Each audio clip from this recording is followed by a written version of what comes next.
માં ગરમીમાં આંશિક ઘટાડો જોવા મળ્યો છે। પવનની દિશા બદલાતા તાપમાન ઘટ્યું છે।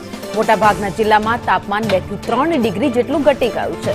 સૌથી વધુ તાપમાન રાજકોટમાં 37.8 ડિગ્રી નોંધાયું છે, જ્યારે અમદાવાદના તાપમાનની વાત કરીએ તો 36.7 ડિગ્રી તાપમાન નોંધાયું છે।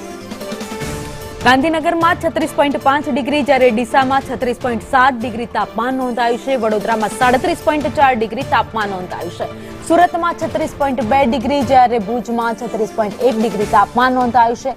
અમરેલીમાં 37.8 તો પોરબંદરમાં 35 ડિગ્રી તાપમાન નોંધાયું છે। ભાવનગરમાં 35.7 ડિગ્રી, જ્યારે સુરેન્દ્રનગરમાં 37.5 ડિગ્રી તાપમાન નોંધાયું છે। મહુવાની વાત કરીએ જ્યાં 37.2 તો કેશોદમાં 37.6 ડિગ્રી તાપમાન નોંધાયું છે।